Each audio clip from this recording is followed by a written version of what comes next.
बहुत समय पहले की बात है। एक नगर में एक धनी सेठ रहता था जो बहुत दयालु था। इतना बड़ा व्यापार और बहुत सारा धन होने के बावजूद वह एक भोला और दान करने वाला इंसान था। वह हर किसी की मदद करता था। उसके मन में लोगों के प्रति प्यार और दया की भावना ये थी, वह किसी का भी दुख नहीं देख पाता था। उसके इतने दयालु और भोलेपन की वजह से उसके आसपास के लोग उसकी इसी बात को उसकी कमजोरी समझकर उसका फायदा उठाते थे।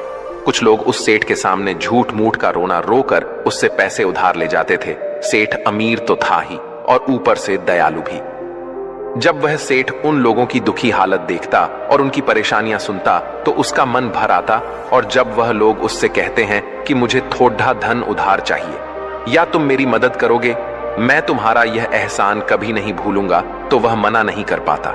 वह सोचकर धन दे देता कि अभी इसका बुरा वक्त चल रहा है, इसको मेरी मदद की जरूरत है, बाद में यह पैसे लौटा देगा। धीरे धीरे वक्त गुजरता गया। लोग उस सेठ के आगे बिना बात का रोना रोते और उसका धन ले जाते और कभी वापस नहीं करते। सेठ भी कभी धन वापस नहीं मांगता था। उसको लगता था कि जब इसका बुरा वक्त गुजर जाएगा तो धन वापस कर देगा। लेकिन कहते हैं ना कि हर सुबह के बाद रात होती है, हर सुख के बाद दुख आता है और दुख के बाद सुख आता है। ठीक उसी तरह उस सेठ के साथ भी हुआ। कुछ सालों बाद उसे पास धन कम होने की वजह से उसके व्यापार में माल भरने के पैसे कम होने लगे, और इसके वजह से उसके दुकान पर अब ग्राहक भी कम होने लगे, क्योंकि जो सामान उन ग्राहकों को चाहिए था वह सामान उस व्यापारी के पास खत्म होने लगा था, और उस सामान को लाने के लिए अब उसके पास इतना धन भी नहीं था। धीरे धीरे सेठ का धन समाप्त हो गया। एक समय था जब वह सेठ अपने नगर के अमीर लोगों में आता था, पर आज उसके पास पैसे नहीं थे। ऊपर से ढेर सारा कर्ज उसे बाजार से लेना पड़ा। उसे समझ नहीं आ रहा था कि वह क्या करे। उसने महात्मा बुद्ध के बड़े चर्चे सुन रखे थे। उसे ये पता था कि उसके बहुत मित्रों ने उनके पास जाकर अपने जीवन के लिए सही मार्गदर्शन लिए है, और वह जो ज्ञान देते हैं वह काफी जिंदगियां सुधार चुका है। उसने निश्चय किया कि अब तथागत गौतम बुद्ध ही उनकी समस्या का हल बताएंगे। यही सोचकर वह अगले दिन गौतम बुद्ध से मिलने निकल पड़ता है। वहां जाकर बुद्ध को प्रणाम करते हैं। फिर सेठ गौतम बुद्ध से कहता है, मुझे मेरी समस्या का निवारण चाहिए। बुद्ध कहते हैं, पूछो, क्या पूछना है। फिर वह उन्हें सारी बातें बताता है कि कैसे वह लोगों की मदद करके अमीर से गरीब हो गया, कैसे उसने बस लोगों की बुरी हालत देखकर अपने व्यापार के पैसे उन्हें मदद करने के लिए दे दिए, और आज वह खुद जरूरतमंद हो गया है। गौतम बुद्ध उसकी सारी बातें ध्यान से सुनते हैं और कहते हैं कि तुम बहुत ही ज्यादा सीधे और दयालु हो। जरूरत से ज्यादा सीधा होना भी हमारे लिए मुसीबत पैदा कर सकता है। आगे बुद्ध कहते हैं, तुम लोगों की मदद इसलिए करते थे ताकि वो मुसीबत से बाहर निकल सके, लेकिन लोगों ने इसका फायदा उठाया और तुम्हें ठगने का काम करते रहे बाय। उस सेठ ने कहा, आप बिल्कुल सही कह रहे हैं बुद्ध। मेरे दुखों का कारण मेरा ज्यादा सीधा होना, सरल होना और दयावान होना ही लग रहा है, लेकिन मैं अब क्या करूं? मुझे रास्ता बताइए। क्या मैं बुरा बन जाऊं, दया निकालकर फेंक दूं, निर्दयी हो जाऊं? क्या अच्छाई करने की कोई कीमत नहीं? इस दुनिया में क्या मदद करने से या किसी का भला करने से बस यही परिणाम मिलता है? बुद्ध कहते हैं, नहीं, तुम्हें यह सब नहीं करना है। कई बार तुमने देखा होगा कि जो व्यक्ति ज्यादा अच्छा होता है उसे उतना ही ज्यादा दुख मिलता है। इसका सीधा कारण है कि वह अपने अधिकारों को सामने वाले की इच्छाओं से कम दर्जा देता है, और फिर उसे जब भी आपसी अनबन होती है तो उसे अधिक तकलीफ होती है। लेकिन उसी के विपरीत हमें हमेशा यह भी नहीं सोचना चाहिए कि हमारा अच्छा ई और भला करना बेकार है या यह बस हमारी कमजोरी है।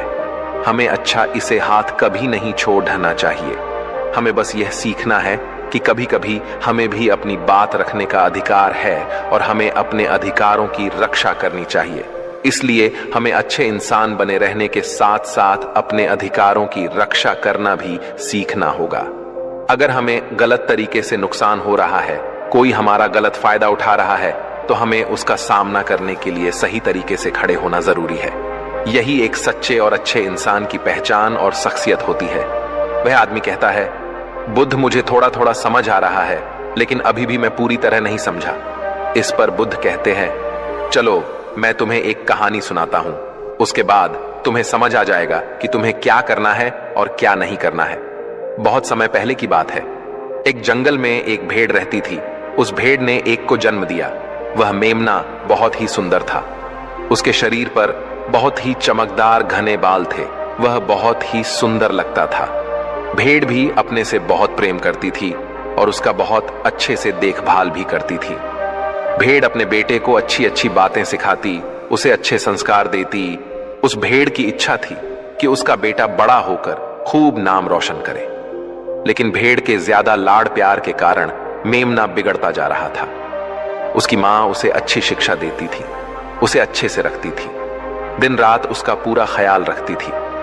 लेकिन मेमना दिन प्रतिदिन शैतान और जिद्दी होता चला गया। वह अपनी मां की किसी भी बात को ध्यान से नहीं सुनता और ना ही किसी बात पर ध्यान देता। उसे हर पल ऐसा ही लगता कि मेरी मां मेरा इतना ख्याल रखती हैं और इसी कारण वह खुद की जिम्मेदारी नहीं लेता था, ये सोचकर कि उसकी मां उसे किसी भी संकट से निकाल लेगी। वह धीरे धीरे गैर जिम्मेदार होता जा रहा था और अब उस भेड़ का लाड़ और प्यार उसी के मेमने के अच्छे और जिम्मेदार बनने में रुकावट बन गई थी। फिर एक दिन वह मेमना घूमता घूमता पास के जंगल में जा पहुंचा। वह मेमना पहली बार जंगल में गया था। उससे पहले बार जंगल में जाने का मौका मिला था। वह जंगल की सुंदरता को देखकर चकित रह गया। उसने कभी इतनी सुंदर चीज नहीं देखी थी। इतनी सुंदर पौधे, रंग बिरंगे फूलों को देखकर बहुत ही प्रशंसा हुई। उसे ये सब देखकर बहुत अच्छा लगा। फिर उसने झांकियों के कुछ पत्तियां खाई। जैसे ही उसने पेट भरने के लिए पेड़ों की पत्तियां खाई, उसको वह पत्तियां बहुत ही स्वादिष्ट लगी। अब तो वह मेमना रोज जंगल में जाने लगा और वहां जाकर पेड़ पौधों को नुकसान पहुंचा रहा था। उसने उनकी पत्तियां तोड़ी, उनके फूलों को नोचा, फूलों को खाया और कुछ को तोड़कर जमीन पर डाल दिया। उसमें मेमने को इस बात की बिल्कुल भी परवाह नहीं थी कि वह क्या कर रहा है। उसको इस बात का पता ही नहीं था कि जंगल में कोई खतरा भी है। वो तो मस्त मौला होकर जंगल में उछल कूद कर रहा था और पौधों को खूब से नुकसान पहुंचा रहा था। लेकिन जब उस मेमने की मां को यानी उस भेड़ को इस बारे में पता चला कि मेमना हर रोज जंगल जाता है, तो वह घबरा गई और मेमने को अपने पास बुलाकर समझाने लगी कि तुम जंगल में मत जाओ, वहां पर बहुत सारे को जानवर है, तुम्हारे ऊपर हमला कर देंगे, तुम्हें खा जाएंगे। लेकिन मां की बात का उस पर कोई असर नहीं हुआ, बल्कि वह मेमना अपने माता से कहने लगा कि मां, जो भी मेरे सामने आएगा वह मुझसे जमकर मार खाएगा, फिर वह बहुत पछताएगा। इसके बाद मेमना फिर से जंगल की तरफ भाग गया। उसे अपनी माता की कही बातें झूठी लगने लगी। हर रोज की तरह उस दिन भी वह उछल कूद करने लगा और पेड़ पौधों की पत्तियां तोड़ने लगा। कभी फूलों को तोड़ता, कभी पेड़ों को खूब नुकसान पहुंचाता। लेकिन उस दिन उस जंगल में एक शेर पहुंचा।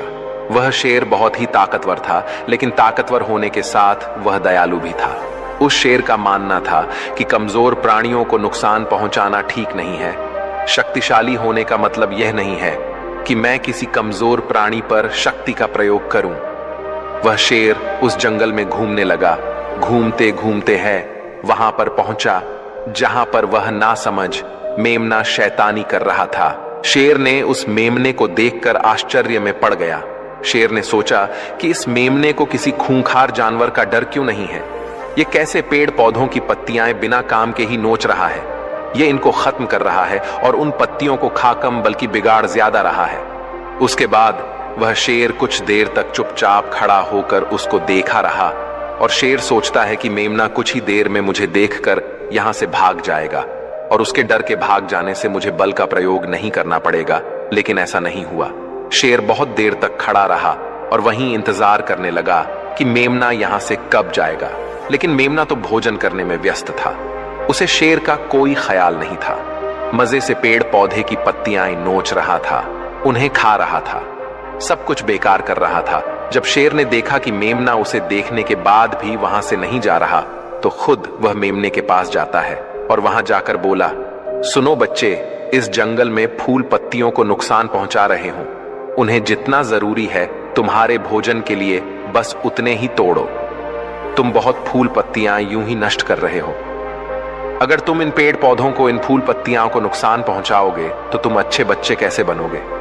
अच्छे बच्चे कभी भी इस तरह जंगल में आकर पेड़ पौधों को नुकसान नहीं पहुंचाने लगते हैं। तुम्हारी मां ने तुम्हें अच्छा बच्चा नहीं बनाया।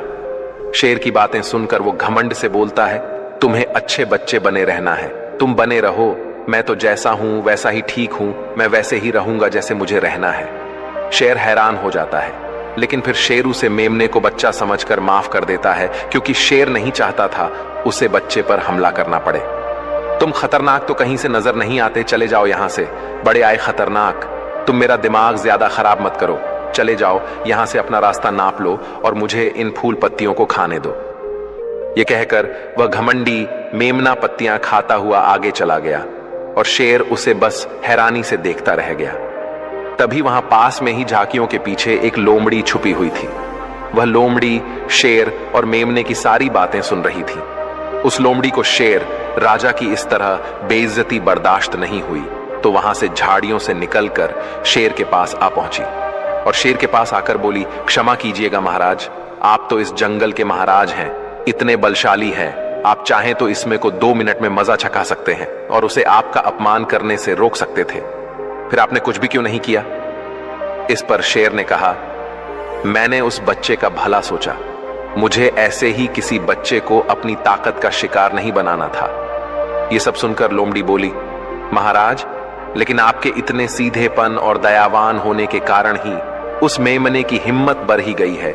वह आपके सीधेपन का गलत फायदा उठा रहा है और जंगल में इधर उधर घूम रहा है और पेड़ पौधों को नुकसान पहुंचा रहा है। मुझे पता है कि कमजोर प्राणी पर हमला नहीं करना चाहिए, यह बहुत बुरी बात है, और यह भी दया करना एक अच्छा गुण है, लेकिन शासन में कभी कभी भय दिखाना भी जरूरी है। आपकी यह बात सही है कि प्रजा के साथ दयालुता का व्यवहार करना चाहिए, लेकिन इसके साथ साथ यह भी जरूरी है कि उनके मन में राजा के प्रति डर भी हो, ताकि वह इस तरह के अपराध ना करे, कोई मर्यादा ना तोड़े। लोमड़ी की बात सुनकर जंगल का राजा शेर लोमड़ी से कहता है, क्या ऐसा हो सकता है कि मेमने को भय दिखाकर हम उसे काबू में कर सके, जिससे कि उसमें सुधार आए और उस मेमने को किसी तरह का नुकसान भी न पहुंचे, जिससे कि वह जंगल के पेड़ पौधों को कोई नुकसान न पहुंचाए? फिर शेर कहता है, लोमड़ी, क्या तुम ऐसा कर सकती हो?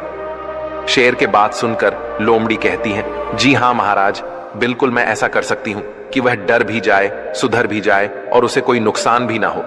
उसे इतना डरा दूंगी कि वह जंगल में कभी दोबारा घुसने की हिम्मत नहीं करेगा।